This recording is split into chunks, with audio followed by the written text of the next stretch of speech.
कि हम जब अपनी आंखों से देखते हैं तब समझ में आता है कि एक संत का चोला ओढ़े हुए मुख्यमंत्री ने उत्तर प्रदेश को बर्बाद कर दिया, लूट लिया। योगी आदित्यनाथ जी की जो छवि है, हाँ, उस पे आप एक बहुत बड़ा धब्बा लगा रहे हैं। उनकी छवि कहाँ है? कौन कहता है छवि? वो आपकी नजर में छवि होगा, हम उनकी छवि क्यों मान लें? जो नेता अपने कार्यकर्ताओं का नहीं हो सकता है, उन हिंदू आबादी के कार्यकर्ताओं से पूछिए कि हिंदू मुसलमान, भारत पाकिस्तान, मंदिर मस्जिद करने से सियासत नहीं होती है। सभा सीटें बीजेपी के पास है इस समय। देवरिया को दो मंत्री भी हैं उत्तर प्रदेश सरकार में। आप इसमें विकास की कमी आपको क्या नजर आती है? दो मंत्री होने के बाद भी इनके पास तो पावर है। पूछिए देवरिया के विधायकों से कितने % कमीशन लेते हैं। योगी आदित्यनाथ जी के आंगन के रखवाली करने वाले ये विधायक हैं। ये विधायकों पे भी एक आरोप लगा रहे हैं कमीशन का। अरे कैसे बातें करते हैं आप? राजनीति में आरोप लगा रहे हैं। आरोप क्या लगा रहे हैं? मैं तो साबित कर दूंगा, सबूत है आपके? मैं साबित कर दूंगा। विधायक बोले कि कमीशन नहीं लेता है, डकैत है ये। जनता के विश्वास और भरोसे को लूटा है इन लोगों ने। ये देवरिया के विधायक है सलभमणि त्रिपाठी, ये रोज हिंदू मुसलमान करने के फिराक में रहते हैं। का सफर उत्तर प्रदेश की राजनीति में बहुत ही चर्चा का विषय रहा है, शुरू से ही रहा है। आपकी पार्टी पे भी बहुत इल्जाम लगे, आपके पार्टी के भी कई नेता ऐसे रहे हैं पूर्व में भी, तो इस पे आपका क्या कहना है? चैलेंज करता हूं सलभमणि त्रिपाठी को। सत्ता का लोलुप आदमी है, सत्ता में बने रहने के लिए कहीं पर कोई दंगा करा दे, कहीं पर कोई घटना करा दे। अभी एक नया मजार का मुद्दा लेकर के घूम रहे हैं, कुछ दिन पहले मछली हाटा का मुद्दा लेकर के घूम रहे थे। इसी फिराक में रहते ही है। बहुत ईमानदार बनते हैं। किस बात के ईमानदार हैं आप? करोड़ों के व्हाइट हाउस बनवा लिया आपने पुलवामा में, अपना व्हाइट हाउस नहीं दिखाते आप।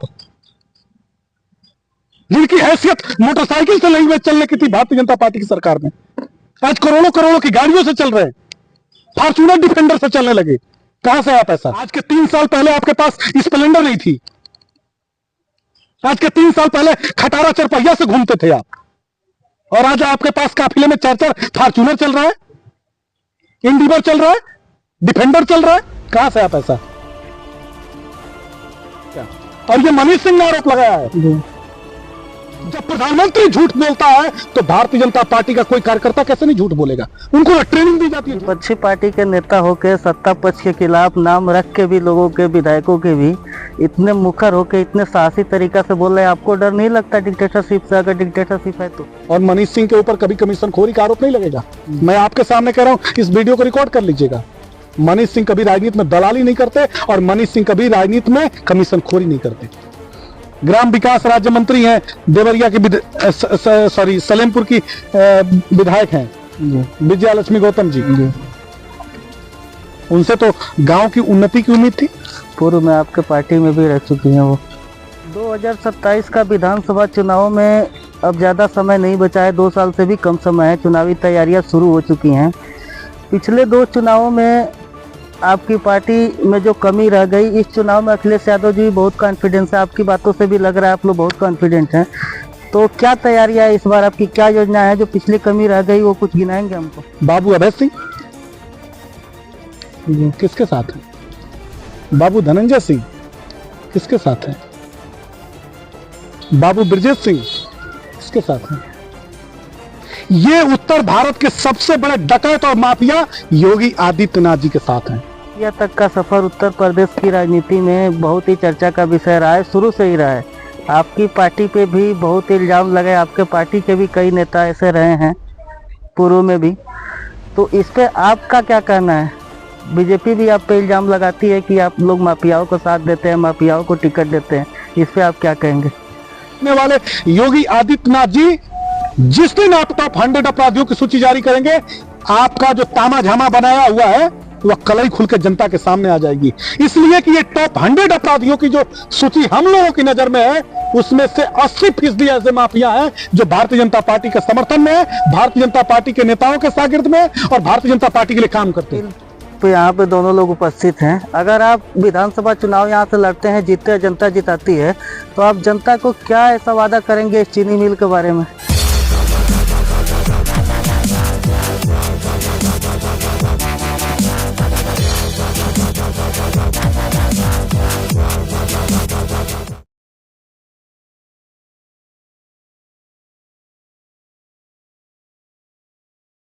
नमस्कार दोस्तों, मैं रवि मिश्रा अपने भारत दर्पण के इस पॉडकास्ट में आपका हार्दिक स्वागत और अभिनंदन करता हूं। आज मेरे साथ जो मेहमान हैं समाजवादी पार्टी के राष्ट्रीय प्रवक्ता हैं और रामपुर कारखाना विधानसभा क्षेत्र से विधानसभा चुनाव की तैयारियां भी कर रहे हैं। आइए इनका स्वागत करते हैं। आपका बहुत बहुत स्वागत है हमारे चैनल में। आपके सभी दर्शकों को हार्दिक शुभकामनाएं और बधाई। आपका यशस्वी जीवन हो, आपको ढेर सारी मंगल कामनाएं। आपका विधानसभा क्षेत्र रामपुर कारखाना आता है। मेरा पहला सवाल आपसे यही रहेगा रामपुर कारखाना के बारे में। विधानसभा क्षेत्र का नाम तो रामपुर कारखाना है, यहाँ पे कारखाने कितने हैं?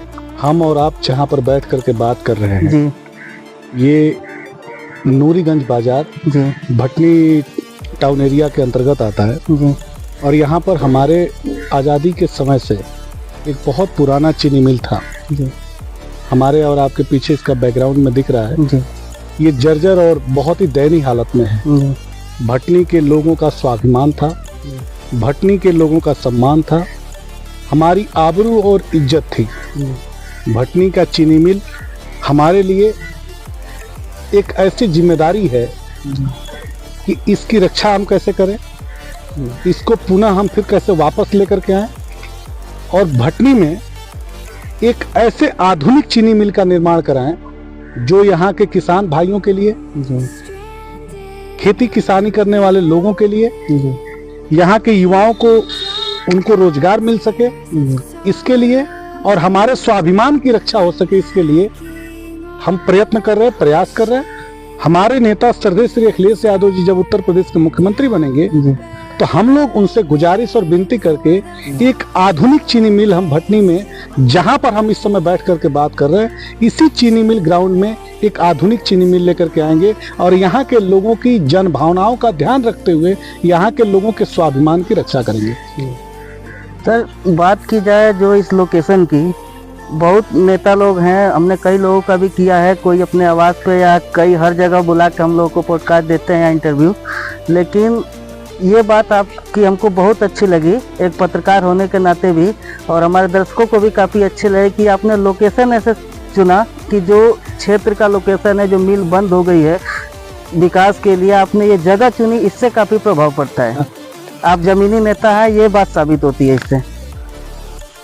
कोई नहीं पराया मेरा घर सारा संसार है, जी, मेरा तो आराध्य आदमी देवालय हरिद्वार है। जी, जब कोई भी व्यक्ति सार्वजनिक जीवन में जनसेवा की भावना का ध्यान रख करके राजनीति में आता है जी, तो उसे हमेशा इस बात का ख्याल रखना चाहिए जी, कि उसके एक एक कदम चलने से जनता का भला हो, क्योंकि जनता हमारे लिए उस ताकत के रूप में है कि हम अपने अंदर कैसे एक ऐसे वातावरण का माहौल पैदा करते हैं, कैसे हम अपने आप को बहुत सक्षम और ताकतवर बना पाते हैं राजनीतिक रूप से, सामाजिक रूप से, कि लोगों के लिए हम काम कर सकें।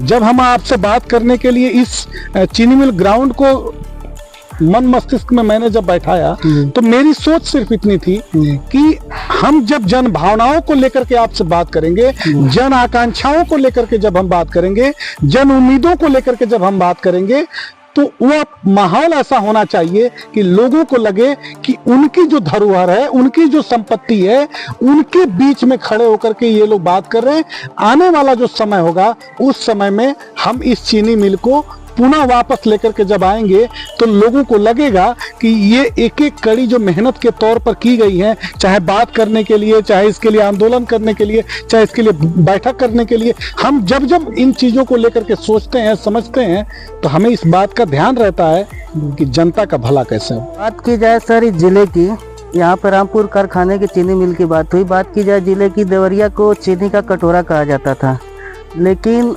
क्या कमी रही और क्या मतलब नेताओं की क्या कमी रही, ऐसा मानसिकता में क्या रही कि देवरिया के 4 चीनी मिल बंद हो गए, केवल एक चीनी मिल जो प्रतापपुर में अभी चल रहा है वही अभी चालू है। प्रतापपुर चीनी मिल की भी बहुत दयनीय स्थिति है जी, और देवरिया से एक तरह से गन्ना की जो खेती होती थी वो अब पूरी तरह से समाप्त हो गई। जी, अब गन्ने की खेती देवरिया में नहीं होती है।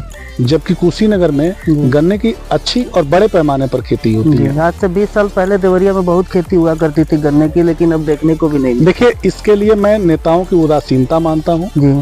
और अपने हक के लिए जी। अगर सरकारों से आप लड़ नहीं पाते हैं, जी। अपने हक के लिए आप अगर सरकारों से अपनी बातें नहीं कह पाते हैं, तो इसका मतलब आप सक्षम नेतृत्व करता नहीं है, अक्षम नेतृत्व करता है। जब आप जन भावनाओं का ध्यान नहीं रख पाते हैं, तो इसका मतलब कि आप में वो कुवत और क्षमता नहीं है कि आप अपने हक की बात सरकारों से कर पाए। मैं जहां तक जानता हूं अपने नेता श्री अखिलेश यादव जी को, वो हमेशा जन आकांक्षाओं और जन भावनाओं का ध्यान रखते हैं। और मैं आपसे इस बात को लेकर के आसान्वित कर दे रहा हूं कि जब भी हमारे नेता श्री अखिलेश यादव जी उत्तर प्रदेश के मुख्यमंत्री बनेंगे, मैं इस बात के लिए पूरी कोशिश करूंगा, पूरी मेहनत करूंगा। और मैं सिर्फ निवेदन अपने नेता से करूंगा तो वह मेरी बात सुनेंगे, और इसलिए सुनेंगे कि वो बहुत सहृदय नेता है। वो भारतीय जनता पार्टी के अहंकारी डिक्टेटर और डफर पॉलिटिशियनों की तरह से नहीं है। उनके अंदर एक ऐसी जन भावना है कि हमेशा वो लोगों के लिए खड़ा रहते हैं, उनके दुख सुख को अपना दुख सुख मानते हैं, उनके लिए वो जो भी प्रयत्न करना पड़ेगा वह करेंगे। और श्री अखिलेश यादव जी ने 2012 से 17 तक मुख्यमंत्री रहते हुए अपने कार्यकाल में वो चीजें करके दिखाई हैं जो उत्तर प्रदेश ने कभी कल्पना नहीं किया था, कभी सोचा नहीं था। उन कामों को श्री अखिलेश यादव जी ने करके दिखाया है। कभी किसी ने नहीं सोचा था कि यूपी में छात्रों को लैपटॉप मिलेगा। दुनिया की पहली ऐसी सरकार थी श्री अखिलेश यादव जी की। मैं हिंदुस्तान की सिर्फ बात नहीं कर रहा हूँ, दुनिया की पहली ऐसी सरकार थी जिसने आधुनिक शिक्षा से बच्चों को जोड़ने के लिए लैपटॉप दिया। उन्होंने एक ऐसे एक्सप्रेसवे का निर्माण किया, उन्होंने एक ऐसी सड़क बनाई जो दुनिया में एक आदर्श के रूप में जानी जा रही है, जिसकी शुरुआत हम सुखोई विमान से करते हैं, हरक्यूलिस विमान से करते हैं, मालवाहक विमान से करते हैं। भारत पर कभी भी अगर सुरक्षा का संकट मंडराता है तो ऐसे एक्सप्रेसवे का निर्माण श्री अखिलेश यादव जी ने किया था कि वह हमारी वायुसेना उसको अपने लिए इस्तेमाल कर ले और उसका उपयोग करके भारत के स्वाभिमान की रक्षा कर सके। तो जब इतने एनर्जेटिक, इतने पॉपुलर, इतने डेमोक्रेटिक लीडर हमारे पास हैं, तो हमें किसी बात की चिंता नहीं है। और मैं तो रामपुर कारखाना, देवरिया और जो भी लोग सुन रहे हैं इस बात को, उन सभी से ये बात कहना चाहता हूं कि हमारी पार्टी का एक एक कार्यकर्ता, एक एक नेता अगर कोई भी बात हमारे राष्ट्रीय अध्यक्ष से कहा होगा तो जरूर उसकी बात पूरी होती है। हम इतना भरोसा अपने नेता पर रखते हैं। विकास की बात की, अखिलेश यादव जी जब मुख्यमंत्री थे 2012 में, काम तो उन्होंने काफी अच्छा किया। कई जगह जैसे एक्सप्रेसवे की बात की, स्टेडियम की बात की, या फिर और भी काफी विकास के लैपटॉप की बात की। आपने पहली बार लैपटॉप वितरण किया उन्होंने, तो आपको कमी कहाँ दिखी आखिर में 2017 के चुनाव में? इतना विकास करने के बाद भी जनता उनको समर्थन वो नहीं दी जो उन्हें मिलना चाहिए। इसमें क्या कमी रह गई? या धर्म की राजनीति मानते हैं या कुछ और? देखिए, बहुत अच्छा और माकूल सवाल आपने पूछा है। और एक परिपक्व पत्रकार की भूमिका में इस क्वेश्चन को जब आपने किया तो मुझे बहुत अच्छा लगा कि एक बहुत सारगर्भित आपने सवाल किया है। जब 2017 में हम बहुत सारा काम करने के बाद से उत्तर प्रदेश को उत्तम प्रदेश बना करके शिखर तक पहुंचा चुके थे, और उसके बाद से हमारी पार्टी के पास 47 एमएलए रह गए। वही बात कर रहा हूं। उसके पीछे के कारण को समझने की आवश्यकता है। जब एक तरफ धोखा देने वाले लोग, झूठ बोलने वाले लोग, छल प्रपंच करने वाले लोग, और एक जमाने में याद होगा, शायद आपने भी बचपन में वो खबर सुनी होगी कि जब हमारा मुकाबला गणेश जी को दूध पिलाने वाले लोगों से हो, याद है आपको घटना हो? जब गणेश जी दूध पी रहे थे पूरे देश भर में, जब हनुमान जी एक बार रोने लगे थे, आंसू गिरते हुए, आंसू टपकते हुए तस्वीरें दिखाई गई थी। तो जो राजनीतिक दल हमारे धर्म का, हमारे देवी देवताओं का सत्ता के लिए उपयोग करता हो, उस दल से हमारा मुकाबला था। और जनता, हम अपने विकास के मुद्दे पर लड़ने गए थे, और उन्होंने हिंदू मुसलमान, भारत पाकिस्तान, मंदिर मस्जिद, ईद बकरीद, शमशान और कब्रिस्तान पर लड़ रहे थे। तो एक तरफ हमने अपने कामों को जनता के सामने रखा, और दूसरी तरफ भारतीय जनता पार्टी के लोगों ने धार्मिक एजेंडे को अपना प्रमुख राजनीतिक हथियार बना लिया। जनता को शायद उस समय यकीन आ गया हो, लेकिन जनता अब समझ रही इस बात को। 2017 के परिणाम को देखिए, तब हमारे पास 47 एमएलए थे, आज उतने हमारे पास एमपी हैं, 37 एमपी हमारे पास है, गठबंधन मिलाकर के 43 एमपी हमारे पास है। आज हमारे पास 100 से ऊपर विधायक हैं।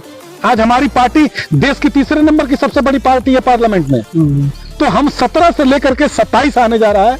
17 में हम कहां थे, 27 में कहां होंगे, ये उत्तर प्रदेश और देश की जनता देखेगी। लेकिन मैं ये बात जरूर कहना चाहता हूं कि श्री अखिलेश यादव जी के यशस्वी नेतृत्व में हम लोगों ने जनता के मुद्दों पर लड़ते रहे, हम लोग जनता के मुद्दों पर संघर्ष करते रहे, एक एक सवालों का हम लोग जवाब देते रहे। और भारतीय जनता पार्टी तो बहुत दम भरती है, बहुत बड़ी बड़ी बातें करती है। साल में 2 करोड़ नौकरी देने की बात उन्होंने कही थी। पूरे हिंदुस्तान में 6 लाख से ऊपर ग्राम सभाएं हैं। अगर एक एक व्यक्ति को, भारत के प्रधानमंत्री जी ने एक एक गांव से एक एक व्यक्ति को नौकरी दी होती तो इन 12 बरस का कार्यकाल उनका होने जा रहा है। अब आप कल्पना करिए कि 12 छक्के 72, कितने लोगों को नौकरी मिली होती? 72 लाख लोगों को नौकरी मिला होता, 72 लाख लोगों को मिला होता ना। अब आप कल्पना करिए कि एक प्रधानमंत्री जो साल में 2 करोड़ लोगों को नौकरी देने की बात करता था, उसने 6 लाख ग्राम सभाओं से एक एक व्यक्ति को भी नौकरी नहीं दिया। नहीं तो आज तक 72 लाख लोगों को नौकरी मिली होती। आप कल्पना करिए, हम झूठ पर विश्वास नहीं करते हैं। जनता इनकी बातों में आ गई, लेकिन जनता अब समझ रही है कि श्री अखिलेश यादव जी ही देश के सबसे उदयमान नेता है, देश के सबसे भरोसेमंद नेता है। और तो संवेदनाओं से भरा होता है। जब किसी के प्रति भावुकताओं से भरा होता है तो वह सत्ता की राजनीति नहीं करता है, सामाजिकता की, समता और समानता की राजनीति करता है, शांति की बात करता है और सबको साथ में लेकर के चलने की बात करता है। श्री अखिलेश यादव जी समाज के अक्ष भी हैं और आईना भी हैं। वह सामाजिक परिवर्तन करने के साथ साथ ही राजनीतिक परिवर्तन कर रहे हैं। समाज इस समय बदलाव के रास्ते पर है। जब श्री अखिलेश यादव जी नौजवानों से मिलते हैं और उनके हाथों में महंगी महंगी डिग्रियां देखते हैं और पूछते हैं कि तुम इस समय क्या कर रहे हो, जब नौजवान बताता है कि सर मैं इतनी पढ़ाई करने के बावजूद बेरोजगार होकर के सड़कों पे घूम रहा हूं, तो हमारे नेता श्री अखिलेश यादव जी भावुक हो जाते हैं। इसलिए कि जब गांव का नौजवान महंगी डिग्रियां हासिल करता है तो उसके पीछे उसके माँ बाप का बहुत बड़ा परिश्रम होता है। कई बार खेत रेहन हो जाते हैं, कई बार खेत बिक जाते हैं, कई बार घर के गहने बिक जाते हैं। अब आप कल्पना करिए, एक तरफ हमारे नेता श्री अखिलेश यादव जी ने कन्या विद्याधन के रूप में बहनों को इंटरमीडिएट शिक्षा पूरी करने के बाद से 50,000 रुपए कन्या विद्याधन के रूप में दे रहे थे, और दूसरी तरफ योगी जी क्या कर रहे हैं? अब आप सोचिए इन नेताओं के बारे में, इनके बारे में कल्पना करिए कि 50,000 रुपए मिलता था तो कम से कम अच्छी शिक्षा और उच्च शिक्षा प्राप्त करने में आसानी होती थी। अब आज के समय में कन्या विद्याधन बंद कर दिया गया, बहनों की शादियां हो रही हैं इस महंगाई के दौर में। आप कल्पना करिए, खेत बिक रहे हैं, जमीनें बिक रही हैं, रेहन जमीनें रखी जा रही है, गोल्ड बिक जा रहे हैं। अब आप सोचिए कि इस महंगाई के दौर में परिवार का ताना बाना ढांचा कितना कमजोर होता चला जा रहा है। जब हमारे पास नौकरियां नहीं है, कोई रोजगार नहीं है, कोई काम धंधा नहीं है, कोई सरकार की तरफ से सुविधा नहीं है, तो इस दौर में हम अपना जीवन बेहतर कैसे बना पाएंगे? विकास की अखिलेश यादव जी के बारे में बात किया आपने। मुख्यमंत्री योगी आदित्यनाथ जी कहते हैं हमारे शासनकाल में कानून व्यवस्था सबसे अच्छी है, रोजगार मिल रहे हैं, नए नए इंफ्रास्ट्रक्चर आ रहे हैं, नई नई कंपनियां आ रही हैं। इस पे आप क्या कहेंगे? योगी आदित्यनाथ जी को हाल के 9 वर्षों में 450 लाख करोड़ से ऊपर रुपए मिले हैं उत्तर प्रदेश के विकास के लिए। 9 बजट पेश करने वाला मुख्यमंत्री उत्तर प्रदेश को जराइम की दुनिया में धकेल दिया। कब कहां पर लूट हो जाए, कब कहां पर बलात्कार हो जाए, कब कहां पर किसकी मोटरसाइकिल छीन जाए, कब किस घर में डकैती पड़ जाए, कोई भरोसा नहीं। योगी आदित्यनाथ जी उत्तर प्रदेश को कहां पहुंचा चुके हैं आप कल्पना नहीं कर सकते। आज नौजवानों के पास नौकरियां नहीं है। 18 लाख से ऊपर उत्तर प्रदेश के सरकारी विभागों में पद खाली हैं और उत्तर प्रदेश के होनहार और यशस्वी नौजवान महंगी महंगी डिग्रियां लेकर के घूम रहे हैं। परीक्षा कराते हैं, पेपर लीक हो जाता है, जब पेपर लीक हो जाएंगे तो आप तारीखों पर तारीखें बढ़ाते चले जाते हैं। तो आपके तारीखों पर तारीखों बढ़ाने से नौजवानों की उम्र तो बैठी नहीं रहती है, उनकी तो उम्र बढ़ रही है। नौजवानों की उम्र बढ़ती चली गई। जो नौजवान कल तक नौकरी पाने की स्थिति में था, उस नौजवान की उम्र आपकी सरकार में इतनी बढ़ गई कि वह पिता बन चुका है। अब आप कहते हैं कि वो तो नौकरी नहीं पा सकता। तो कमी कहां पर है, इस बात को सोचना चाहिए था। लेकिन योगी आदित्यनाथ की एजेंडे में तो विकास, नौकरी, रोजगार, काम धंधा तो है ही नहीं। उनके एजेंडे में जब भी वो मंच से चलते हैं भाषण देने के लिए, तो आप सुनते होंगे सिर्फ हिंदू मुसलमान, भारत पाकिस्तान, मंदिर मस्जिद, ईद बकरीद, जातीय विद्वेष, धार्मिक विद्वेष फैलाने में लगे रहते हैं। और वही हाल भारतीय जनता पार्टी के नेताओं का है नीचे। भारतीय जनता पार्टी में डिक्टेटर और डफल पॉलिटिशियनों की भरमार है।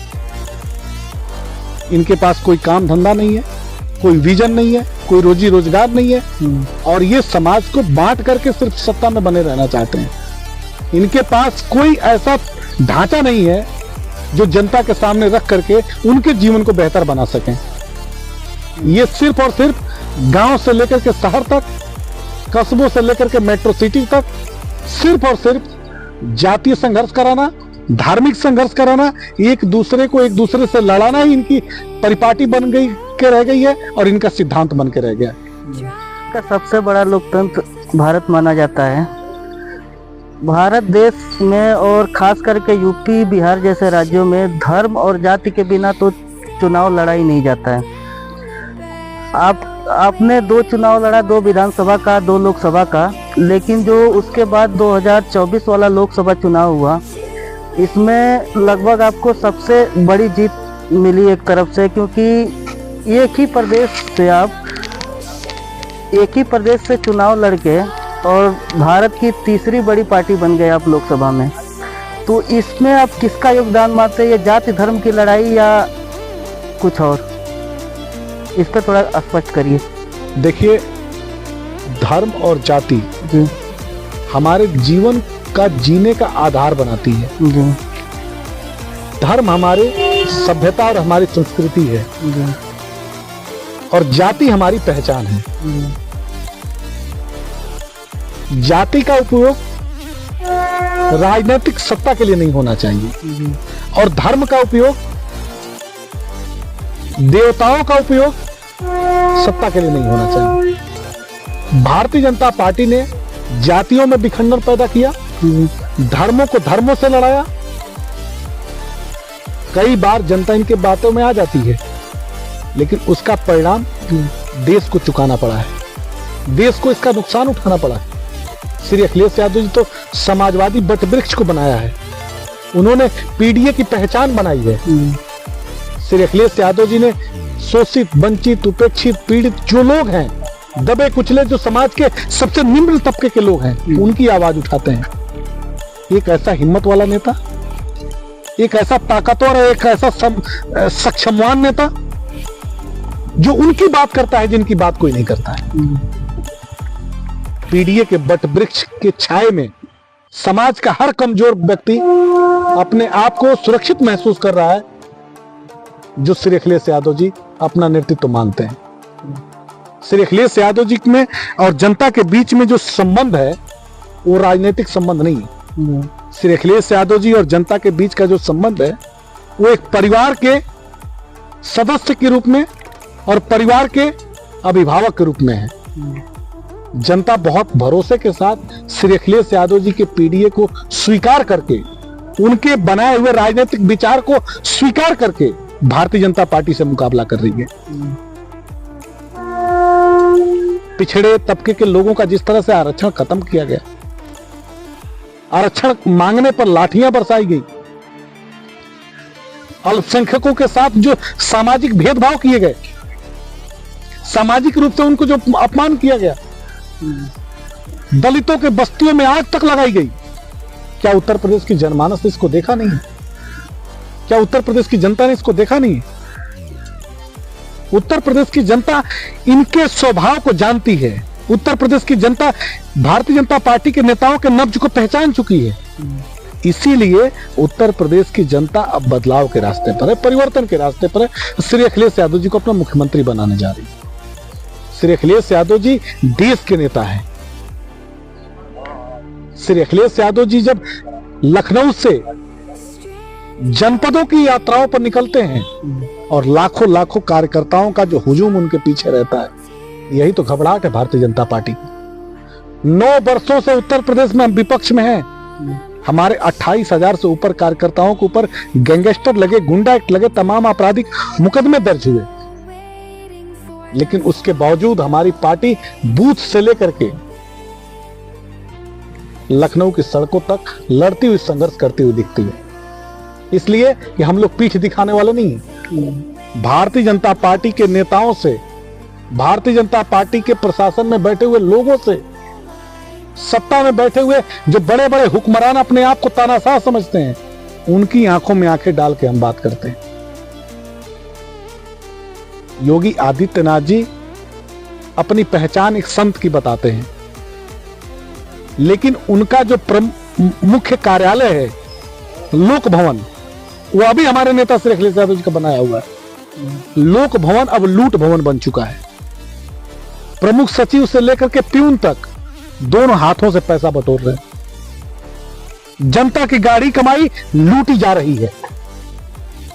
जनता को तो बहुत भरोसा और उम्मीद था कि एक संत और एक साधु मुख्यमंत्री है,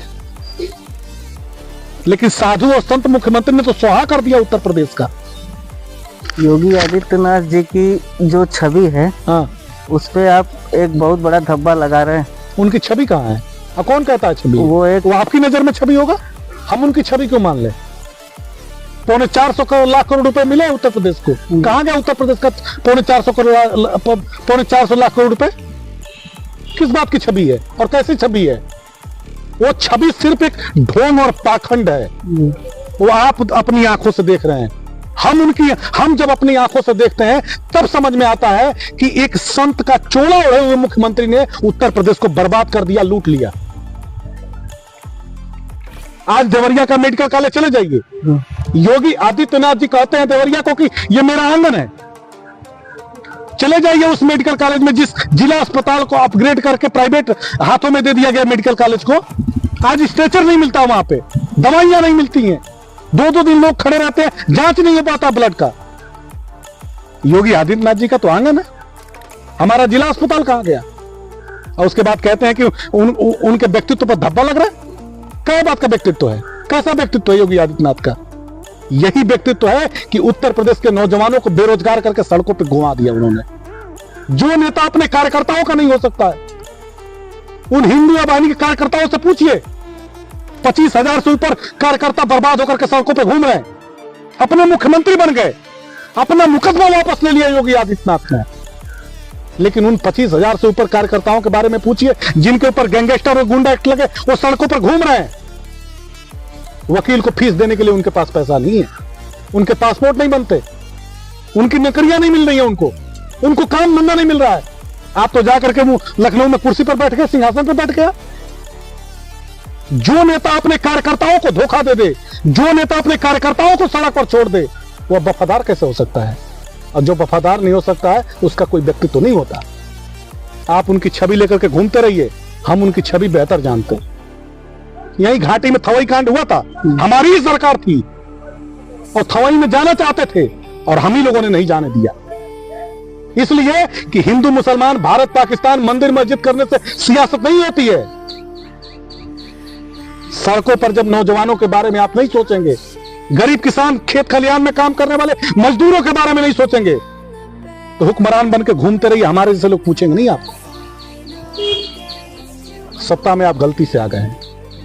जनता का भरोसा हम लोगों ने जगाया है, तो उनके अंदर विश्वास पैदा किया है। देवरिया में 7 सीटें जीते थे, 7 विधायक हैं देवरिया में। कभी किसी से पूछा आपने? एक सवाल पूछिए देवरिया के विधायकों से, कितने % कमीशन लेते हैं? योगी आदित्यनाथ जी के आंगन के रखवाली करने वाले ये विधायक हैं। ये विधायकों पे भी एक आरोप लगा रहे हैं कमीशन का। अरे क्या ऐसी बातें करते हैं आप? राजनीति में आरोप लगा रहे हैं। आरोप क्या लगा रहे हैं? मैं तो साबित कर दूंगा, सबूत है आपके? मैं साबित कर दूंगा। विधायक बोले कि कमीशन नहीं लेता है, कोई एक विधायक लाइए, कहिए कि कमीशन नहीं लेता। गीता पे हाथ रख के कहे कि कमीशन नहीं लेता हो।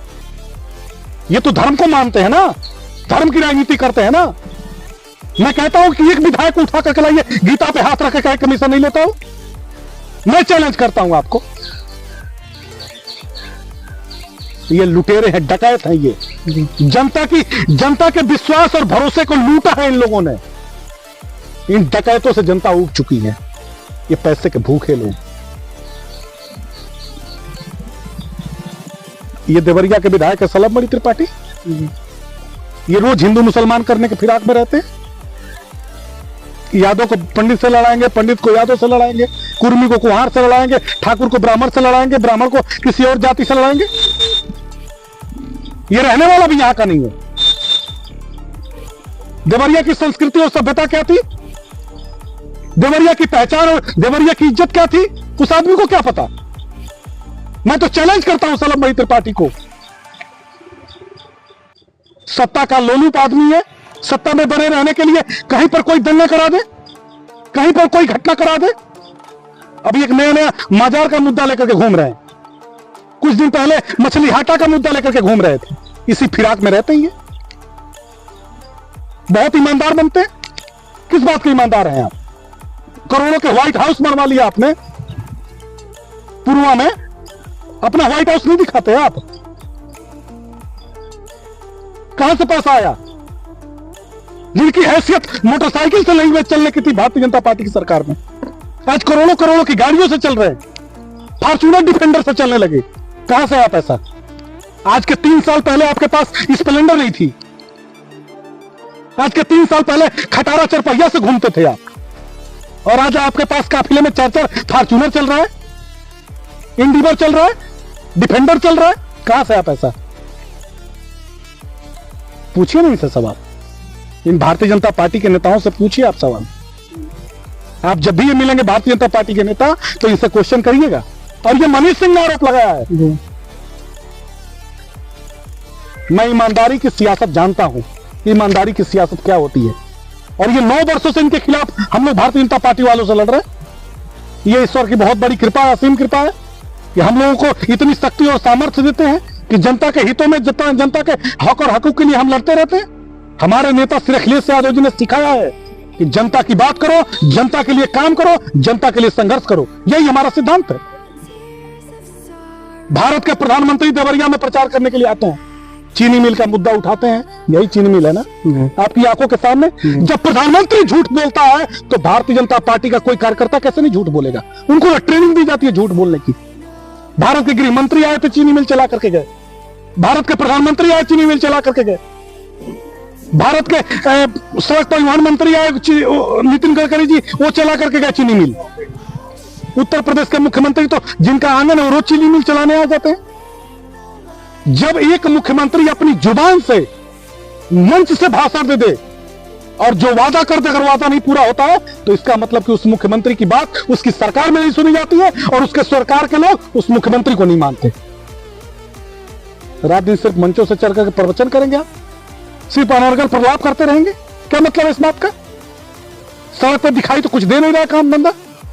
विपक्षी पार्टी के नेता होकर सत्ता पक्ष के खिलाफ नाम रख के भी लोगों के, विधायकों के भी इतने मुखर होकर इतने साहसी तरीका से बोल रहे हैं। आपको डर नहीं लगता डिक्टेटरशिप से? अगर डिक्टेटरशिप है तो ये बहुत डरपोक होते हैं, बहुत डरपोक होते हैं ये। अगर ये अपने पीछे से सिक्योरिटी हटा दें तो ये गांव में नहीं जा पाएंगे।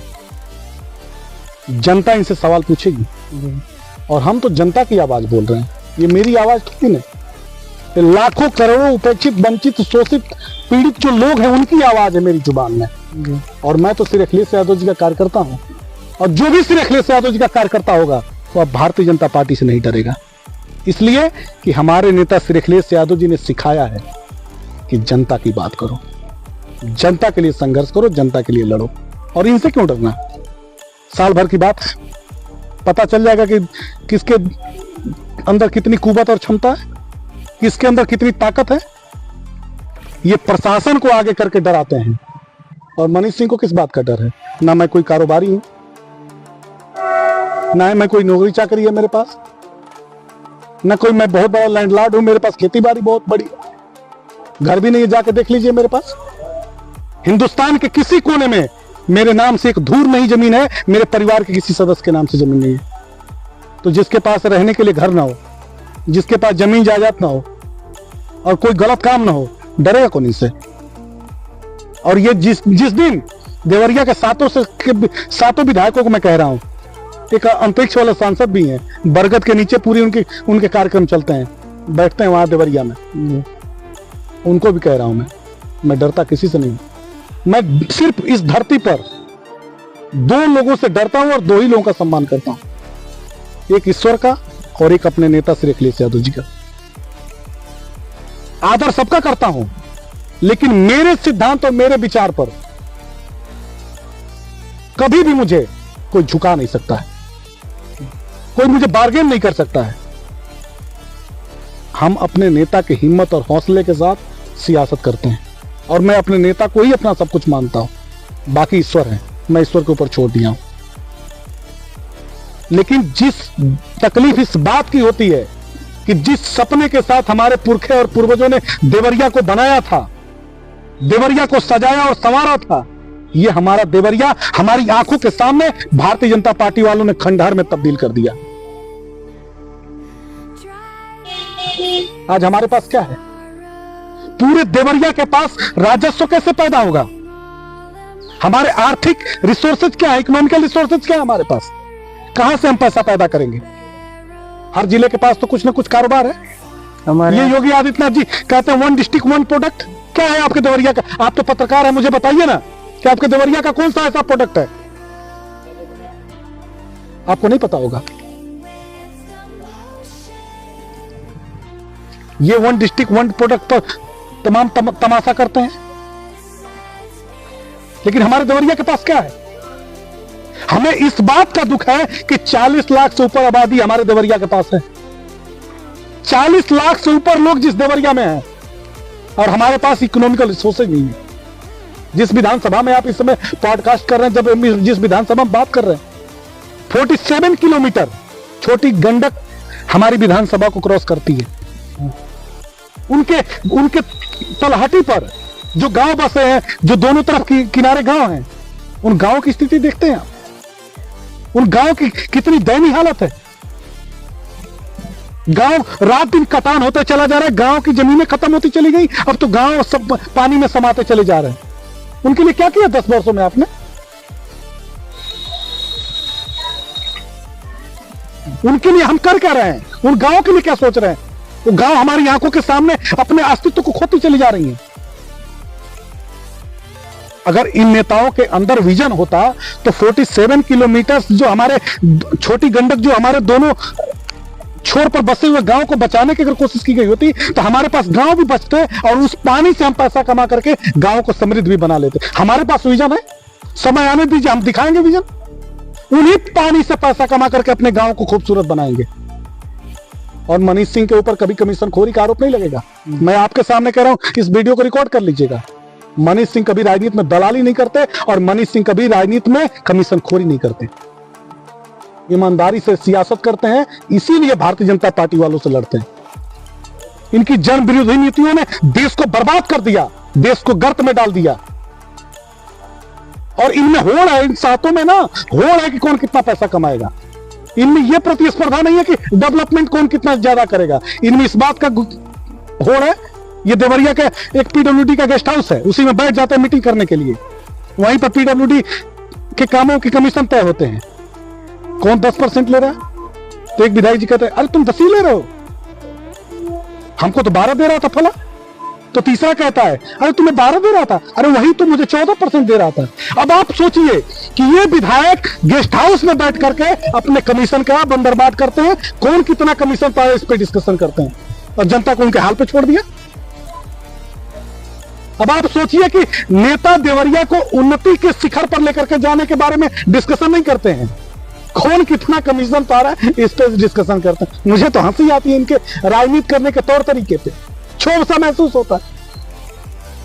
जनता इस बात को लेकिन समझ चुकी है। जनता इस बात को समझ रही है कि देवरिया में समाजवाद को लाना आवश्यक है, इसलिए कि देवरिया समाजवादियों की तेलंगाना धरती है और देवरिया जब परिवर्तन का बिगुल फूकेगा तो दिल्ली तक की सियासत हिल जाएगी। श्री अखिलेश यादव जी के यशस्वी नेतृत्व में इन 7 सीटों पर भारतीय जनता पार्टी को हराएंगे, इनकी जमानत जब्त कराएंगे, हराएंगे नहीं, इनकी 7 सीटों पर जमानत भी जब्त कराएंगे और उसके बाद से इन जनता के बीच में इनका नाम लेने वाला कोई नहीं रहे। और हम इस देवरिया को एक गौरवशाली जो हमारा देवरिया था, ये देवरावा बाबा की पावन धरती है, बुद्ध की धरती है, बाबा राघव दास की धरती है। इस देवरिया को बहुत स्वर्णिम इतिहास की तरफ लेकर के जाएंगे। जो देवरिया अपने अस्तित्व के संकट में है भारतीय जनता पार्टी के शासनकाल में, इस देवरिया को शिखर पर लेकर के जाएंगे, ऊंचाइयों पर लेकर के जाएंगे। यहां पर काम धंधा भी होगा, रोजी रोजगार भी होगा, नौकरी चाकरी भी होगा, सबकी सुरक्षा होगी, सबको सम्मान मिलेगा। देवरिया को 2 मंत्री भी हैं, मंत्री भी मिले हैं इसमें, इस विधान उत्तर प्रदेश सरकार में। आप इसमें विकास की कमी आपको क्या नजर आती है? 2 मंत्री होने के बाद भी इनके पास तो पावर है। परिवारवाद की कोख से पैदा हुए जी श्री सूर्य प्रताप शाही जी देवरिया जनपद की पथरदेवा सीट से विधायक हैं और उत्तर प्रदेश की सरकार में कृषि मंत्री हैं। बहुत अनुभवी, उम्रदराज और भारतीय जनता पार्टी की नजर में बहुत परिपक्व नेता माने जाते हैं। पूर्व प्रदेश अध्यक्ष भी रहे जी, काफी बड़ी। नहरों में पानी नहीं है देवरिया में। यूरिया के लिए उनकी ही विधानसभा में लाठियों से किसान पीटे गए हैं। खाद बीज के लिए दर दर भटकना पड़ा है। बिजली के लिए अखबारों में खबरें छप रही हैं। बड़ी बड़ी गाड़ियों से चलना, बड़ी बड़ी सुविधाओं में रहना एक अलग बात है। बहुत आधुनिक भौतिकवाद का उपभोग करना एक अलग बात है। लेकिन जनता के लिए आदर्श बनना, जनता के लिए जनप्रिय नेता बनना और जनता के लिए अपना सर्वस्व न्यौछावर करना, ये अलग बात होती है। ये बिरले बिरले लोगों में होता है। देवरिया में बहुत बड़े बड़े नेता पैदा हुए, उनके पाए बराबर इस समय भारतीय जनता पार्टी के जितने भी नेता हैं, देवरिया के जो हमारे पुरखे पूर्वज रहे हैं नेता, उनके पाए बराबर भी इनकी हैसियत नहीं है। बाबू उग्रसेन सिंह कितने बड़े नेता थे, देश के बड़े समाजवादी नेता माने गए। राम नरेश कुशवाहा जी आज हमारे बीच में नहीं है, कितने बड़े नेता थे वो, समाजवादी नेता थे। स्वर्गीय कामेश्वर उपाध्याय जी कितने बड़े नेता थे। कभी किसी ने एक आरोप उस व्यक्ति पे नहीं लगाया, उस इंसान पे एक आरोप नहीं लगाया। ये देवरिया की हमारी आबरू और इज्जत हुआ करते थे। स्वर्गीय राम नगीना यादव जी जब कोई झंडा उठाने को तैयार नहीं था, उस समय उन्होंने देवरिया जनपद के कोने कोने में जाकर के समाजवाद के झंडे को स्थापित किया और हजारों लाखों कार्यकर्ताओं के अंदर एक अलग जगाई, एक भावना जगाया उन्होंने। आज समाजवाद का पताका हमारे देवरिया में फहरा रहा है नेताजी के नेतृत्व में। श्री अखिलेश यादव जी के यशस्वी समाजवादी विचारों और सिद्धांतों ने आज देवरिया में जो समाजवाद का बट वृक्ष दिखाई दे रहा है। हो सकता है कि हम विधायक और सांसद हमारे पास नहीं है, लेकिन हमारी कुवत और हमारी ताकत इतनी बड़ी है कि भारतीय जनता पार्टी के सामंती सत्ता की आंखों में आंखें डाल के हम बात करते हैं। इस बार 2024 के लोकसभा के चुनाव में हमने सलेमपुर की सीट जीती है। बांसगांव तो हमें जबरदस्ती हरा दिया गया, जीती हुई हमारी सीट थी। तो अब आप सोचिए, ग्राम विकास राज्य मंत्री हैं, देवरिया की सलेमपुर की विधायक हैं विजया लक्ष्मी गौतम जी। उनसे तो गांव की उन्नति की उम्मीद थी। पूर्व में आपके पार्टी में भी रह चुकी हैं वो।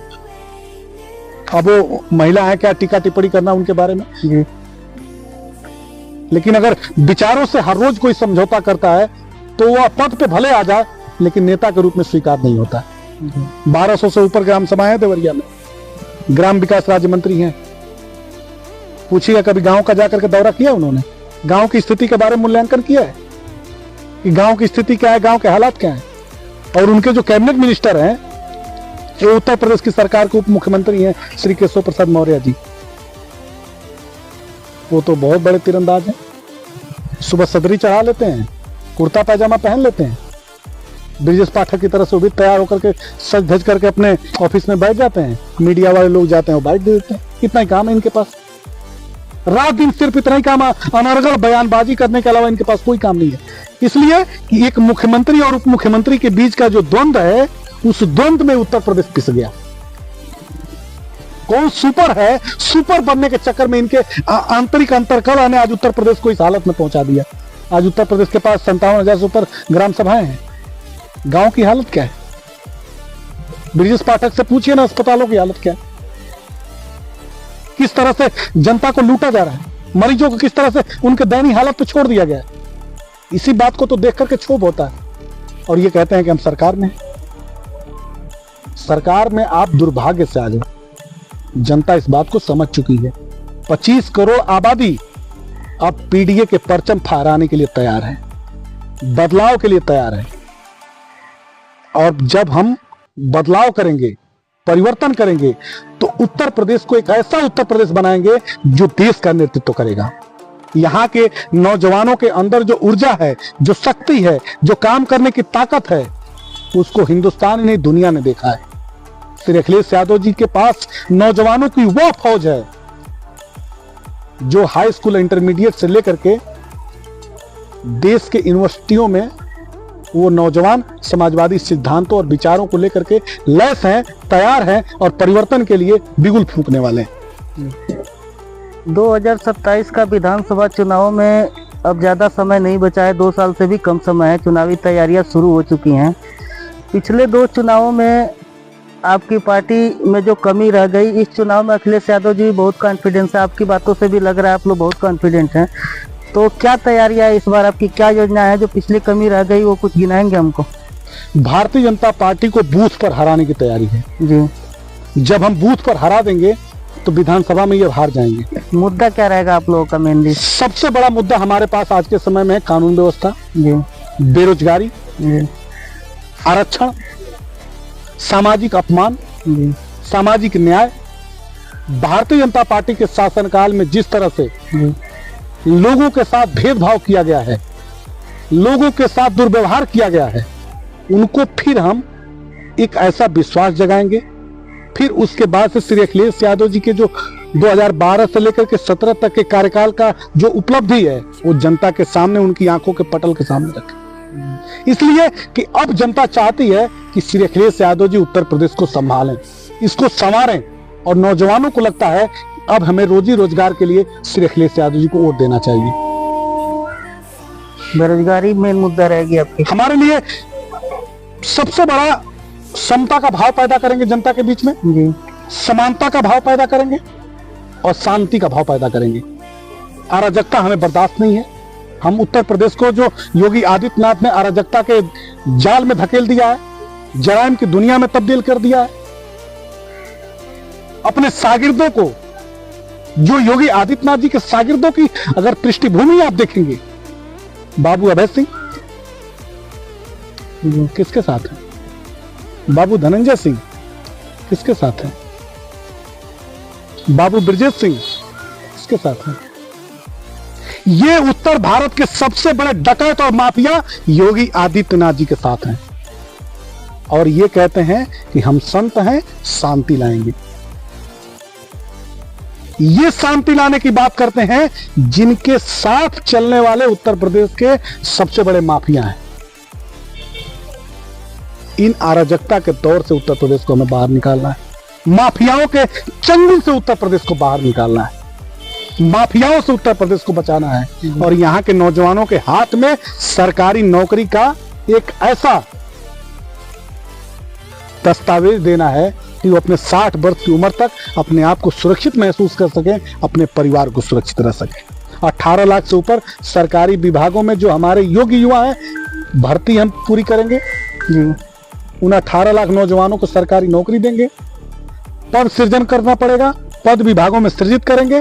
पद सृजित करके भी उनको नौकरी देना पड़ेगा तो हम देंगे। लेकिन नौजवानों को हम किसी भी सूरत में बेरोजगार होते हुए सड़कों पर नहीं देख सकते हैं। उनको सरकारी नौकरियां दी जाएंगी, उनको स्वावलंबी बनाया जाएगा, उनको सामर्थ्यवान बनाया जाएगा और एक सुरक्षित उत्तर प्रदेश का निर्माण करके हर तरह से सुरक्षित उत्तर प्रदेश बनाया जाएगा, जो सर्वोच्च उत्तर प्रदेश बन सके, सर्वोत्तम उत्तर प्रदेश बन सके। माफिया तक का सफर उत्तर प्रदेश की राजनीति में बहुत ही चर्चा का विषय रहा है, शुरू से ही रहा है।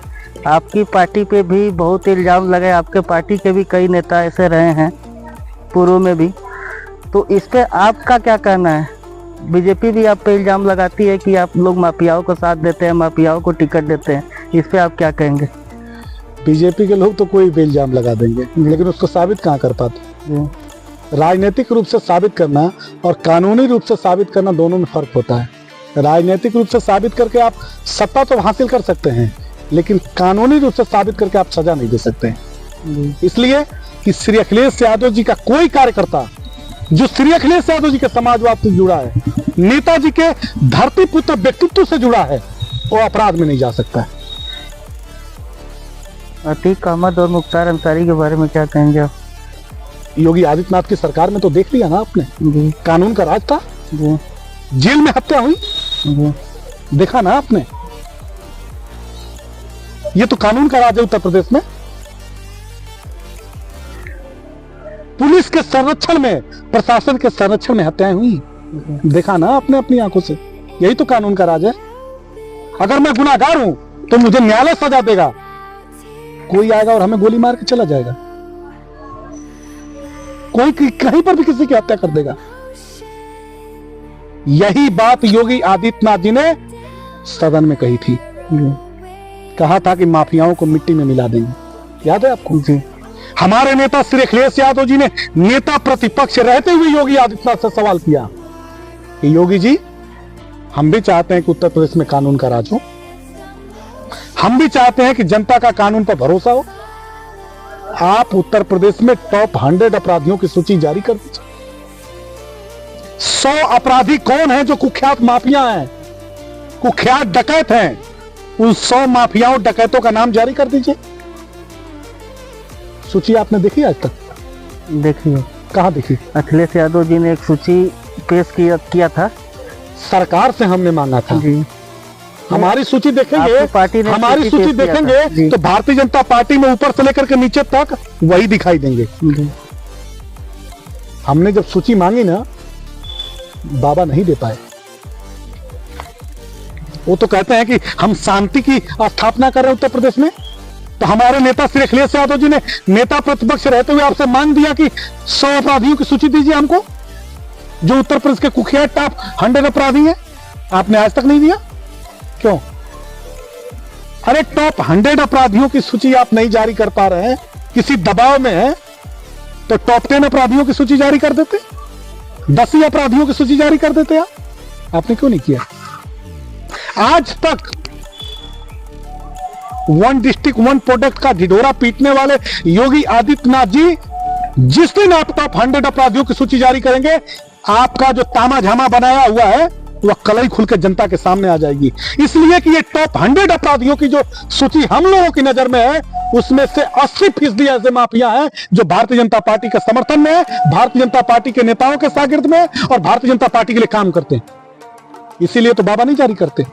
और इन्होंने अगर अपना मुकदमा वापस नहीं लिया होता तो उसमें इनका भी नाम रहता। इन्होंने जो 21 मुकदमे अपने वापस लिए मुख्यमंत्री बनने के बाद से, अरे अगर इन्होंने अपना मुकदमा बाबा ने वापस नहीं लिया होता तो उसमें इनका भी नाम रहता। इसीलिए ना हम घबराते हैं न डरते हैं। 1-1.5 साल बचा है चुनाव का मैदान, उस मैदान में युद्ध होगा और जनता किसके साथ खड़ी होगी ये उसी समय पता चलेगा। ये भारतीय जनता पार्टी के नेताओं, मैं तो भारतीय जनता पार्टी के कार्यकर्ताओं से कहना चाहता हूं कि देवरिया के रहने वाले आप लोग हैं, देवरिया की जनता आपसे सवाल पूछेगी, लेकिन सलभमणि त्रिपाठी देवरिया सदर के विधायक ने जिस आग में देवरिया को झोंका है, देवरिया का अगर गुलिस्ता बर्बाद हो गया तो इसके जिम्मेदार आप भी होंगे, इसलिए कि आपने अपनी आंखों के सामने देवरिया को बर्बाद होते हुए देख रहे हैं। धार्मिक ध्रुवीकरण में लगे हुए, जातीय संघर्ष कराने में लगे हुए। मैं तो सलभमणि को चैलेंज करता हूं आपके पॉडकास्ट में कि सलभमणि त्रिपाठी देवरिया के किसी कोने में जिस दिन आपकी राजनीतिक हैसियत होगी, श्री अखिलेश यादव जी का मैं एक आधा सा छोटा सा कार्य करता हूं, जिस दिन कहेंगे आप, जहां पर भी कहेंगे आपसे बड़ी सभा करके आपके आंखों के सामने करा के दिखा दूंगा। आपकी राजनीतिक कुवत और हैसियत मैं जानता हूं। बसपा की सरकार में हजरतगंज चौराहे पर लाठियों से पीटा जा रहा था आपको, और यही समाजवादी पार्टी के कार्यकर्ताओं ने बचाया था आपको, आपकी जान बचाई थी। और आप कहते हैं कि समाजवादी पार्टी के लोग गुंडे हैं, माफिया हैं। जिन्होंने जान बख्शी है आपकी, जिन्होंने आपको जिंदगी दी है, उनको आप गुंडे और माफिया कहते हैं। शर्म नहीं आती, लिहाज नहीं है आपको, तमीज नहीं है आपको। समाजवादियों को गुंडा और माफिया कहते हैं। इन्हीं समाजवादियों ने आपकी जान बचाई है, तो आज आप भाषण कर रहे हैं देवरिया में आकर के। नहीं तो मायावती जी ने पूरा इंतजाम कर दिया था आपका। आप आज प्रवचन जो कर रहे हैं, देवरिया को धार्मिक आग में झोंकने की जो कोशिश कर रहे हैं, पूरा इंतजाम कर दिया था बहन जी ने आपका। आंखों का पानी मर गया है, लोक लिहाज खत्म हो गया है। और मैं आपके पॉडकास्ट में ये बात कह रहा हूं, इस पॉडकास्ट को आप वीडियो में वहां तक जरूर पहुंचा दीजिएगा जहां तक मैं पहुंचाना चाहता हूं।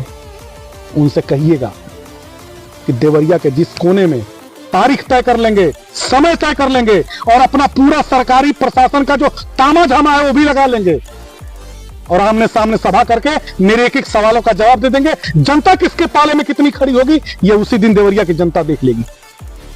जी, हम उनसे जरूर पूछेंगे, उनसे मिलेंगे तो जरूर इस बात पर हम चर्चा करेंगे। कह दीजिएगा पूरी सरकारी मशीनरी लगा लेंगे अपने सभा के लिए। और एक छोटा सा अदना कार्यकर्ता श्री अखिलेश यादव जी का उनसे बड़ी सभा उनकी आंखों के सामने करा के दिखा देगा। राजनीतिक कुवत और हैसियत बनाना और विश्वास जगाना, दोनों में दो बातें होती हैं। लंबी लंबी और लक्ष्यदार बातें करना और प्रायोजित व्यक्तित्व बनाना अलग बात होती है। और जनता की नजर का जो व्यक्तित्व होता है वो बहुत लंबे समय तक रहता है। अभी अपने चुनावी तैयारियों में लगे हुए हैं 2027 की विधानसभा चुनाव के लिए। तो 2027 के विधानसभा चुनाव में आप अपने को किस विधानसभा क्षेत्र पर और कहां पाते हैं, किस सीट पे चुनाव लड़ेंगे, कुछ बताइए इसके बारे में। ऐसा है कि मेरा जो गृह क्षेत्र है जी, वो रामपुर कारखाना है जी, और मेरी आंखों के सामने इस विधानसभा का निर्माण हुआ जी। मैंने इस विधानसभा को बनते हुए देखा है, और इस विधानसभा की एक एक नवैयत मुझे पता है। यहाँ के लोगों से मेरे निजी पारिवारिक रिश्ते हैं। मैं इन्हीं लोगों के बीच में पैदा हुआ, पला बढ़ा, इन्हीं लोगों के बीच में खेला कूदा, और सारी जिंदगी मैंने अभी तक की है इन्हीं लोगों के बीच में मैं रहा हूँ। ये जहाँ पर पॉडकास्ट कर रहे हैं, यहाँ पर हम अपने बाबा के साथ बैलगाड़ी पे बैठ के आते थे गन्ना लेकर के। यहीं भटनी में हम लोग बाजार करने आते हैं, आज भी हमारे घर के लोग आते हैं। तो जहां से हमारा रिश्ता खून का हो, उस जगह से खूबसूरत जगह और कौन हो सकती है। ये रामपुर कारखाना विधानसभा मेरे दिल में है, मेरे हृदय में है, मेरी आत्मा में है। मेरे नेता श्री अखिलेश यादव जी मेरे राजनीतिक जीवन का फैसला वही करेंगे। वह जिस दिन चाहेंगे, जब चाहेंगे, जिस भूमिका में मुझको रखेंगे, मैं उनका कार्यकर्ता हूं। उस भूमिका में मैं रह करके उनके लिए काम करूंगा। मेरे मन में भी तमन्ना है कि मैं चुनाव लड़ूं, जनता की सेवा जनता के बीच में रह के करूं। लेकिन मेरे राजनीतिक जीवन का फैसला, मेरे राजनीतिक भूमिका का फैसला सिर्फ और सिर्फ मेरे नेता, मेरे राष्ट्रीय अध्यक्ष श्री अखिलेश यादव जी करेंगे। पिछले चुनाव में आपकी पार्टी से गजाला लारी जी जो हैं, सलेमपुर से विधायिका भी रही हैं, उन्होंने चुनाव लड़ा था, हालांकि जीत दर्ज नहीं कर पाई। तो फिर अगर आप यहाँ से चुनाव लड़ने की ख्वाहिश रखते हैं तो फिर उनका सीट यहाँ से बदला जाना है। देखिए, कौन कहां से चुनाव लड़ेगा जी, और कौन किस राजनीतिक भूमिका में रहेगा, ये सिर्फ हमारे राष्ट्रीय अध्यक्ष तय करेंगे। पार्टी अध्यक्ष तो छोड़े आप, नहीं, वही हमारे नेता, हमारे आराध्य वही हैं जी। उन्हीं को फैसला करना है कि कौन किस भूमिका में रहेगा जी। जनता के बीच में विश्वास जगाना, जनता के बीच में लोकप्रिय रहना और जनता के लिए काम करना और भारतीय जनता पार्टी की जन विरोधी नीतियों के खिलाफ संघर्ष करना, यह हमारा कर्तव्य था। हमने किया और बखूबी हमने ईमानदारी से इस चीज के निर्वाह किया है। और मैं सिर्फ इसलिए किया हूं कि मैं अपने नेता को मुख्यमंत्री के रूप में देखना चाहता हूं। मैं श्री अखिलेश यादव जी को उत्तर प्रदेश के मुख्यमंत्री के रूप में देखना चाहता हूं। मेरा हृदय कहता है कि उनसे बेहतर देश में कोई मुख्यमंत्री या प्रधानमंत्री नहीं हो सकता। इसलिए कि वो एक विजनरी लीडर हैं, उनके पास विजन है उत्तर प्रदेश को और देश को एक आदर्शवादी राष्ट्र बनाने के लिए, एक आदर्शवादी राज्य बनाने के लिए उनके पास वो सारी क्षमताएं विद्यमान है कि कैसे हम अपने राज्य को बेहतर बना सकते हैं, कैसे हम अपने देश को बेहतर बना सकते हैं। इसलिए उनको मुख्यमंत्री के रूप में देखने की मेरी ख्वाहिश है, उनको प्रधानमंत्री के रूप में देखने की मेरी ख्वाहिश है। एक कार्यकर्ता के रूप में जितनी मेरी कोशिशें हो सकती हैं उतना मैं करूंगा। जनता के बीच में भरोसा जगाना, जनता के बीच में विश्वास जगाना, जनता की उम्मीदों पर खरा उतरना, उनके लिए लड़ना, संघर्ष करना, ये जो मेरे ऊपर दायित्व है इसका मैं बखूबी ईमानदारी से निर्वाह करता हूँ और करता रहूंगा। जनता के प्रतिनिधि के रूप में आपका विजन क्या है रामपुर कारखाना क्षेत्र के लिए? यहाँ के नौजवानों को मैं जब बेरोजगार देखता हूँ जी, मुझे बहुत दुख होता है।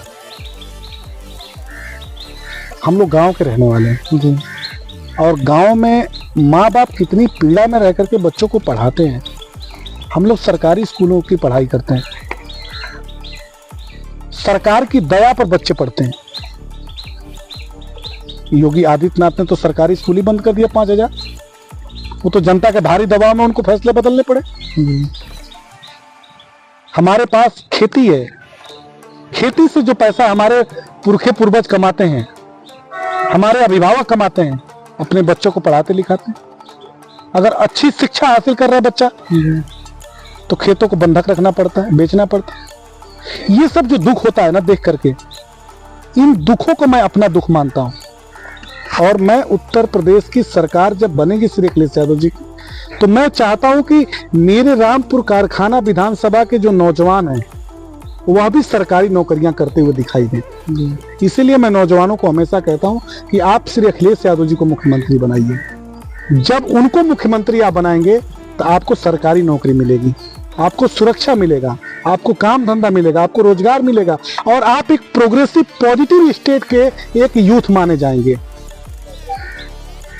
और दूसरी चीज, मैं यहाँ पर जो हमारी प्यारी बहनें हैं, जो हमारी विद्यालयों में पढ़ने वाली हमारी जो छात्राएं हैं, उनके लिए हम चाहते हैं कि मतलब हमारे विधानसभा में जो हमारा न्याय पंचायत स्तर है वहां पर अच्छे इंटरमीडिएट कॉलेज हो गर्ल्स के लिए, ब्लॉक स्तर पर अच्छे पीजी कॉलेज हो गर्ल्स के लिए, ITI कॉलेज हमारे लिए सरकारी हो, पॉलिटेक्निक हमारे पास सरकारी हो। मतलब हम हर तरह से स्वावलंबी यूथ को बनाना चाहते हैं, पढ़ाई के क्षेत्र में, कौशल के क्षेत्र में, नौकरी के क्षेत्र में या व्यापार के क्षेत्र में। नौजवान, एक परिवार में एक व्यक्ति भी अगर समृद्धशाली हो जाता है तो पूरे परिवार को आगे लेकर के चला जाता है। इसलिए सरकारी दया पर नहीं, अपने पैरों पर खड़ा होकर के जब नौजवान परिवार को आगे लेकर के जाएगा तब हमें देख करके खुशी होगी। और मैं उस चेहरे को मुस्कुराहट के साथ मुस्कुराता हुआ नौजवान देखना चाहता हूं, जो नौजवान अपने आप को आर्थिक रूप से संपन्न समझे, सामाजिक रूप से संपन्न समझे और राजनीतिक रूप से संपन्न समझे। मैं ऐसे नौजवानों को अपने विधानसभा में खास तौर पर देखना चाहता हूं कि मैं अपने नौजवानों को उस रूप में देखूं जो हर तरह से सक्षम हो। तो यहाँ पे दोनों लोग उपस्थित हैं। अगर आप विधानसभा चुनाव यहाँ से लड़ते हैं, जीतते, जनता जिताती है, तो आप जनता को क्या ऐसा वादा करेंगे इस चीनी मिल के बारे में? देखिए, हम चुनाव लड़ेंगे ये सिर्फ फैसला हमारे राष्ट्रीय अध्यक्ष जी करेंगे जी। अगर मैं चुनाव लड़ता हूँ तो और चुनाव नहीं लड़ता हूँ तो जी, हर परिस्थिति में मैं अपने राष्ट्रीय अध्यक्ष जी के मन को जानता हूँ। उनका मन बहुत पवित्र है जी, बहुत हृदय के, वो सहृदय नेता हैं। मैं सिर्फ एक निवेदन करूंगा कि मुझको मेरे राजनीतिक जीवन में भटनी की जनता से मैंने वादा किया है, रामपुर कारखाना की जनता से मैंने वादा किया है, देवरिया की जनता से मैंने वादा किया है। हमको हाथ जोड़ करके मेरी सिर्फ इतनी विनती और इतना प्रार्थना है कि मुझको मेरा एक चीनी मिल दे दीजिए। मुझको पता है अपने नेता के बारे में, मैं सिर्फ एक निवेदन करूंगा और मुझको मेरे नेता जरूर चीनी मिल देंगे। यही मेरे राजनीतिक जीवन की सिर्फ एक ख्वाहिश है कि मैं भटनी में एक ऐसा चीनी मिल लेकर के आऊं जो किसानों के लिए, नौजवानों के लिए, छात्रों के लिए और व्यापारियों के लिए एक समृद्धशाली भूमिका का निर्वाह करे। और यह चीनी मिल जिस दिन आ जाएगा, हमारा भटनी आर्थिक रूप से, सामाजिक रूप से, राजनीतिक रूप से बहुत संपन्न हो जाएगा और अपने शिखर पर चला जाएगा। भटनी को हम शिखर पे पहुंचाना चाहते हैं, रामपुर को शिखर पे पहुंचाना चाहते हैं। आपने हर मुद्दे पे अपनी बात बेबाकी से रखी। अब आपके थोड़ी पर्सनल जीवन पे हम आते हैं, व्यक्तिगत जीवन पे। सबसे पहले तो हम ये पूछना चाहेंगे कि राजनीति में आने का आपका प्रेरणा स्रोत कौन है और शुरुआती राजनीतिक जीवन के बारे में थोड़ा अपने बारे में बताइए। देखिए, नेताजी को समाजवादी पार्टी के हर कार्यकर्ता जी अपना आदर्श मानते हैं। जी समाजवादी पार्टी के लाखों करोड़ों कार्यकर्ता नेताजी को अपना आदर्श मानते हैं। जी तो मैं भी एक कार्यकर्ता की तरह से नेताजी को अपना आदर्श मानता हूं और श्री अखिलेश यादव जी को अपना प्रेरणा स्रोत मानता हूं। जब मैं बहुत छोटा था, बचपन में था, तो मैं फर्स्ट टाइम जब मैं उनकी स्पीचेस सुनता था, उसके बाद से मैं उनकी बातें सुनता था, उनके काम करने के लिए उनके अंदर जो जिज्ञासा रहती थी, उनका जो विजन रहता था, तो ये जो एक उनकी जो सहृदयता थी, उनके जो एक अपने कार्यकर्ताओं से मिलने जुलने का तौर तरीका था, एक जो उनका प्रेम था, और हर कार्यकर्ता को अपना एक परिवार का सदस्य मानते हैं। आप ही पहली बार जब मिलेंगे उनसे तो ऐसा लगेगा कि वो कितने वर्षों से वो आपको जानते हैं या आप उनको जानते हैं। एक पारिवारिक एक स्पर्श देते हैं, वो एक पारिवारिक स्नेह देते हैं। तो श्री अखिलेश यादव जी मेरे प्रेरणा स्रोत हैं, नेताजी हमारे आदर्श हैं। हम समाजवादी सिद्धांतों विचारों को लेकर के समता मूलक समाज की स्थापना करना चाहते हैं जी समानता का भाव रखते हैं, शांति के लिए कोशिश कर रहे हैं। गांव गरीब, खेत खलियान, किसान, मजदूर, छात्र, नौजवान, महिलाएं और माताएं, ये हमारे लिए सबसे बड़ी राजनीतिक जीवन की एक सबसे बड़ी कड़ी के रूप में है। जीवन के हर मोड़ पर मैं जब भी कुछ करने की कोशिशें करता हूं तो इनके जीवन में बेहतरी ला सकूं, इसके लिए मैं करता हूं, उनका बेहतर जीवन बना सकूं, इसके लिए मैं करता हूं। यही सब चीजें मैं दिन रात समाजवादी पार्टी, समाजवादी सिद्धांत और उनके विचारों के लिए काम करता हूं। श्री अखिलेश यादव जी मुख्यमंत्री बने, प्रधानमंत्री बने, इसके लिए हमारा जीवन समर्पित है। गांव और शहर उन्नति पर जाए, शिखर पर जाए, और नौजवान जो बेरोजगारी के दलदल में फंस चुके हैं उनको रोजगार मिल जाए, काम धंधा मिल जाए, उनका जीवन बेहतर हो सके, इसके लिए मेरा जीवन समर्पित है। आप अपने क्षेत्र के क्रिकेटर रह चुके हैं, आपके बारे में हमने जहाँ तक सुना है। तो क्रिकेट जीवन से राजनीति में आने के आपके क्या उद्देश्य, दो मूल उद्देश्य बताइए। देखिए, मेरे पिताजी, मैं बहुत छोटा था तो मेरे पिताजी का देहांत हो गया जी। और पिताजी मेरे बहुत अच्छे वॉलीबॉल के प्लेयर थे, फुटबॉल भी खेलते थे वो, और स्टेट लेवल के वॉलीबॉल के प्लेयर थे। और पिताजी जब बीमार थे और घर में तकरीबन 4 वर्षों तक उनका वो बेड पर पड़े रहे और देश के हर कोने में उनका, हमारे बाबा जी ने इलाज कराया, बाबा जी ने उनका देखभाल किया, बट हमारे पिताजी को बचा नहीं पाए वो। तो पिताजी मेरे बहुत एक प्रोग्रेसिव माइंड के थे। तो शुरू से ही मुझे सिखाया, उन्होंने समझाया। जब मैं तकरीबन 6-7 बरस की उम्र का था तो मैं पढ़ने में बहुत अच्छा था उस समय, और खेल कूद में मेरी रुचि मेरे पिताजी की वजह से आई। वो चाहते थे कि मेरा बेटा अच्छा प्लेयर बने। तो उस समय क्रिकेट की एक गांव के स्तर पे बहुत लोकप्रियता थी, आज भी है। क्रिकेट की तो एक अलग दुनिया ही हो चुकी है। तो मेरे पिताजी चाहते थे कि मैं एक अच्छा प्लेयर बन सकूं। तो मैंने पिताजी की जो चाहत थी उसके लिए मैंने कोशिशें की, लेकिन जीवन में एक ऐसा पड़ाव आया, जीवन में एक ऐसा ठहराव आया, या ये कह लीजिए कि जीवन एक ऐसे आश्चर्यचकित करने वाला निर्णय था कि जब मैंने कभी राजनीति के बारे में सोचा नहीं था, उसके बारे में मैंने कभी सपने नहीं देखे थे, तो मैं राजनीति में तो अचानक आया। मुझे खुद भी नहीं पता चला कि मैं राजनीति में कब आ गया। तो मैं सिर्फ इतना कह सकता हूं कि पिताजी के सपनों को साकार करने के लिए वो चाहते थे कि मेरा बेटा एक ऐसा बेटा बने जो सबके लिए एक, जब भी किसी के घर में चर्चा हो तो ये लोग जरूर कहें कि सुरेंद्र सिंह ने अपने बेटे को अच्छे से परवरिश की, अच्छे से देखभाल किया। पता नहीं था कि इतनी कम उम्र में हमें छोड़ करके वो चले जाएंगे, लेकिन आज भी उनकी यादें, उनके आदर्श हमारे जेहन में हैं। और मैं कोशिश ये हमेशा करता हूं कि मैं एक आदर्शवादी पुत्र के रूप में अपने पिताजी की आत्मा जहां पर भी हो, वो जहां से भी मुझे देखते हो, ये जरूर महसूस करें कि मैंने एक आदर्शवादी पुत्र को पैदा किया। पुत्र बेहतर करेगा अपने जीवन में तो उनकी जहां पर भी आत्मा होगी, उनकी खुशी के लिए, अपनी माँ की खुशी के लिए मेरा जीवन समर्पित है। और समाज के जो कमजोर तबके के लोग हैं, चूंकि मैंने गरीबी देखी है, मैं खपरेल के मकान में रहा हूँ। एक कोठरी में हम 3 भाई बहन रहते थे। बारिश के समय में पानी टपकता था और हमारे पूरे बिस्तर पे पानी भर जाता था। तो गरीबी क्या होती है, दिक्कतें क्या होती है, परेशानी क्या होता है, सामाजिक रूप से अपमान क्या होता है, ये एक एक डगर को मैंने बहुत नज़दीक से देखा है, इस जीवन में बहुत नज़दीक से महसूस किया है। तो इसीलिए खोने के लिए कुछ है नहीं, पाने के लिए पूरा जहां पड़ा हुआ है, तो अपने पिता के आदर्शों पर चलते हुए एक आदर्शवादी पुत्र बनने की कोशिश करता हूं, एक समाज का एक ऐसा व्यक्ति बनने की कोशिश करता हूं कि मैं कुछ बन पाऊं या ना बन पाऊं, लेकिन कोई ये ना कहे कि इसने हम लोगों के विचारों का बीड़ा उठाया था लेकिन हम लोगों को बीच मझधार में छोड़ दिया। मैं मझधार में नहीं छोड़ूंगा, जनता की सेवा करूंगा, श्री अखिलेश यादव जी के विचारों को जन जन तक पहुंचाऊंगा। इस दुनिया से जब भी जाऊंगा इतनी मेरी कोशिश जरूर रहेगी कि एक अच्छे कर्म करके अच्छे रूप से समाज की सेवा करके जाऊं। बस इतना ही सपना है, इतनी ख्वाहिश है, इतना जरूर है कि रामपुर कारखाना विधानसभा हमारा एक ऐसा विधानसभा बनेगा जहां पर भ्रष्टाचार और कमीशन खोरी का और दलाली का आरोप नहीं लगेगा। सत्ता पार्टी के नेताओं की आपने काफी नाकामियां गिनाई। मेरा एक लास्ट सवाल आपसे ये रहेगा, वैचारिक देखिए मतभेद होते हैं, लेकिन कोई ऐसा सत्ता पार्टी का नेता जिसका काम या आइडिया आपको पसंद आता हो? देखिए, आप ये जरूर कह सकते हैं कि मैंने राजनीति में जब मेरा आगमन हुआ तब से लेकर के अब तक मैंने सिर्फ और सिर्फ अखिलेश यादव जी के भाषण सुने हैं, अखिलेश यादव जी का नेतृत्व देखा है, अखिलेश यादव जी को मुख्यमंत्री के रूप में देखा है और मुख्यमंत्री के रूप में काम करते हुए उनके आदर्शवादी विकास को देखा है। और आज के तारीख में भी कभी किसी दल का कोई भी नेता हो, मैं कभी किसी की तरफ नहीं देखता।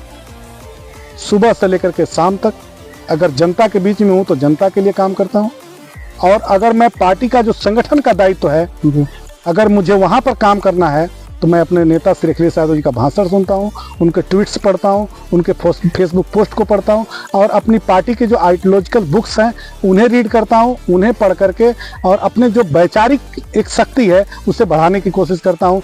मैं बाकी ताक झांक इधर उधर नहीं करता, सिर्फ और सिर्फ अपने नेता श्री अखिलेश यादव जी को देखता हूँ, उन्हें सुनता हूँ, उन्हें पढ़ता हूँ।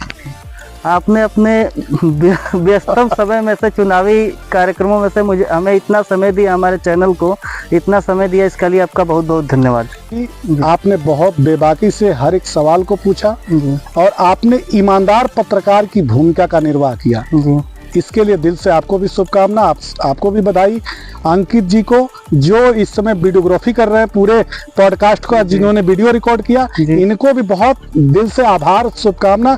और गांव के स्तर पर इतना खूबसूरत पॉडकास्ट हो सकता है मुझे पता नहीं था, लेकिन मैं इनको भी बहुत ढेर सारी शुभकामनाएं और बधाई देता। और आप पॉडकास्ट टीम के साथ ललित चंद जी हैं, हमारे बड़े भाई हैं, इनको पहले भी मैंने देखा है, इनसे पहले की भी मेरी मुलाकात है, इनको भी बहुत बधाई और शुभकामनाएं देता हूं। आप तीनों लोगों को ढेर सारी शुभकामनाएं और बधाई। भारत दर्पण पॉडकास्ट के रूप में बहुत बड़ी भूमिका में जाए, बहुत अपना एक बहुत बड़ा एक मीडिया के क्षेत्र में एक अपनी बड़ी पहचान बनाए। इसके लिए जितना हो सकेगा, मुझे भी अगर आप लोगों के साथ सहयोग करने का कभी अवसर मिला तो मैं करूंगा। आप लोगों के जीवन की उन्नति हो, आपके पॉडकास्ट टीम की उन्नति हो और भारत दर्पण की उन्नति हो। शुभकामनाएं और बधाई। धन्यवाद।